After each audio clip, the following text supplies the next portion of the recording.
said, I am the Lord your God who brought you out of the land of Egypt, out of the house of slavery. You shall have no other God before me. Almighty God, write your law upon our hearts. You shall not make yourself an idol.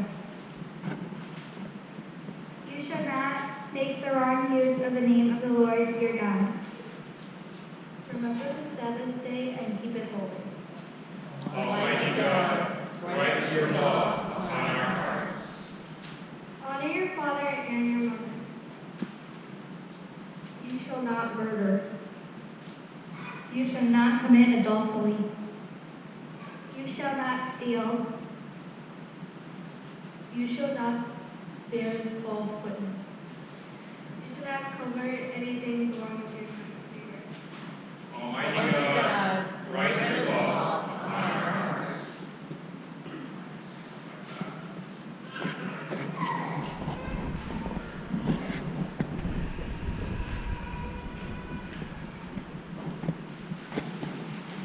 So we're going to hear the story from Exodus chapter 32, the story of the golden calf. When the people realized that Moses was taking forever and coming off the mountain, they gathered around Aaron and said to him, Do something. Make God for us who will lead us. That Moses, the man who gave us out of Egypt, knows what's happened to us. Take off the gold rings from the ears of your wives and sons and daughters and bring them to me. So they all did it. They removed all the gold rings from their ears and brought them to Aaron, who took the gold and cast it in the form of a calf, shaping it with an engraving tool. These are your gods, O Israel, who brought us up from Egypt. When Aaron saw this, he built an altar before the calf and proclaimed it. Tomorrow is a feast day to God. Early the next morning, the people got up and offered burnt offerings and peace offerings, and they sat down to eat and drink, and they began to pray. They turned into a wild parade. Moses, go, get down there. Your people whom you have brought up from the land of Egypt have fallen to pieces. In no time they turned away from the way that I commanded them. They have made themselves a golden calf and have worshipped it and sacrificed to it and said, These are your gods, O Israel, who brought you out of Egypt. I look at these people. They are stubborn, hard-headed people. Leave me alone now. Let my anger burst into flames and incinerate them. Why, God, would you lose your temper with your people? You brought them out of Egypt with a tremendous demonstration of power and strength. Why let the Egyptians say he had brought them out so he could kill them on the mountainside, wipe them off the face of the earth? Stop your anger. Think twice about bringing evil against them.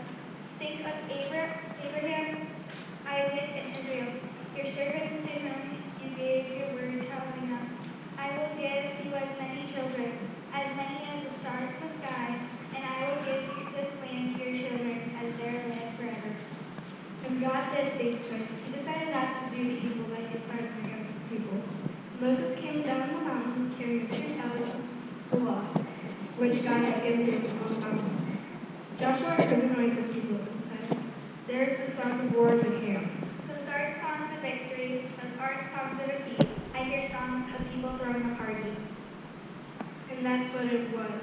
When Moses came near the camp, he saw the golden calf and people dancing. He was angry. He threw down the tablets and smashed them to pieces. He took the calf that they had made, melted in the fire, pulverized it to powder, then he scattered it on the water and made the people drink it. He said to Aaron, What on earth did these people do to you that you brought such great sin upon them? Don't be angry. You know these people and how set on evil they are. They said to me, Make us gods who will lead us. Moses, the man who brought us out of Egypt, we don't know what happened to him. So I said, Who has gold? They took up their jewelry and gave it to me. I threw it into the fire and out came this calf. Moses saw that the people were running him up.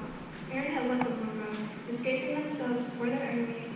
Moses stood at the entrance of the camp and shouted, Whoever is on the Lord's side, join me now.